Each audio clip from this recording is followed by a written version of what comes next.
I'd love to turn it over to Becky now to share a little bit from her work, and hopefully you took some time to view the art that was over by the windows. And Becky's done some really great art, but also reflections on biblical stories that I think dovetail well.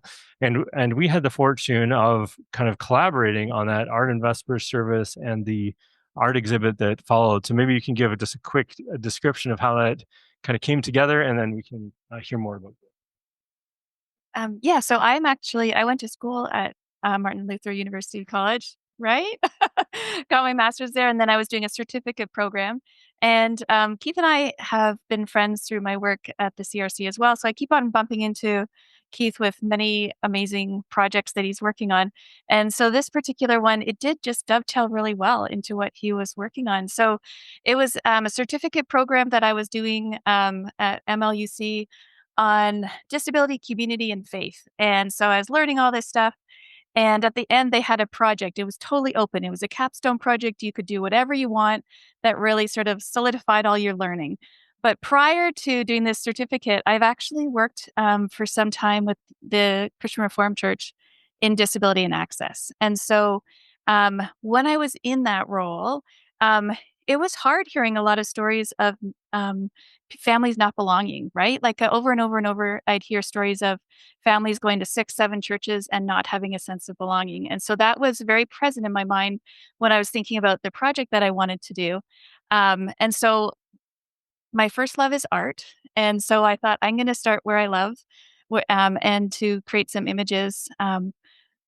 So I grew up um, with a little Bible that was an illustrated Bible.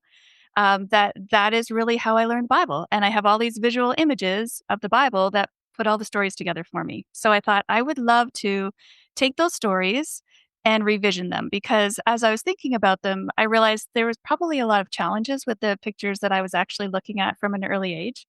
And so I took 4 of probably one of the challenging stories around disabilities within the Bible that I feel are challenging because they have a very negative perspective for a lot of people that I was working with. And so I looked at the 4. I wanted to make sure I brought my notes. So Jacob wrestling with God is the first one. Man born blind, man being lowered to see Jesus, and Zacchaeus. And those are just what the text calls them. And so I found that these were often ones that people struggled with that I thought, I think we could do better as we look at the text and we vision a new way of what are we actually looking at. So for each one, you'll see some consistency if you look through the 4 images.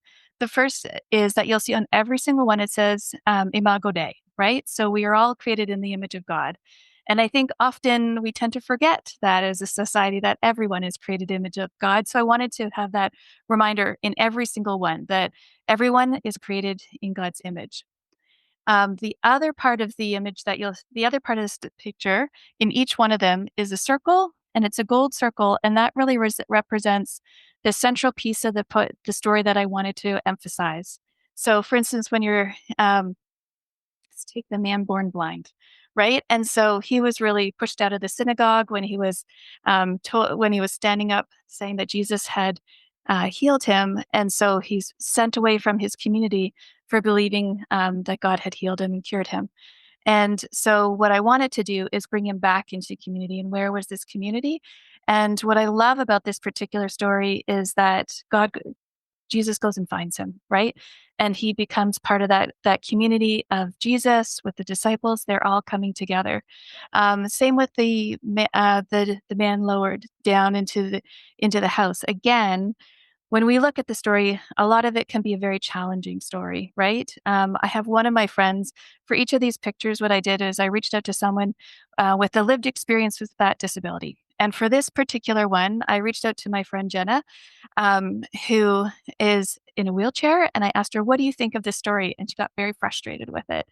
And she said it's a very challenging story for her to read, right? Because there's a lot of ableism that goes throughout the story. And she was sort of questioning a lot about the story. And so that made me take some time to reflect over it. And I thought, where do I want to find the part of the story that I'm really drawn to? And for me, It was that I'm just still curious. How did that group of people come together? Is it a whole bunch of friends that decided that, had they talked about Jesus being in their neighborhood? Had they been considering it together and they finally all decided, let's all go over together? So in all the stories, it's really the hope of where can we find community in this story? Does it exist? Because I think a lot of the times we look at the curing narrative that's always throughout the stories, and we don't look at the beauty of the healing that Jesus does, which is more of a spiritual healing that comes out in the story that is just not really seen a lot of the time. So that was really the purpose of why I wanted to look at it and give us a very different way of looking at each of these stories.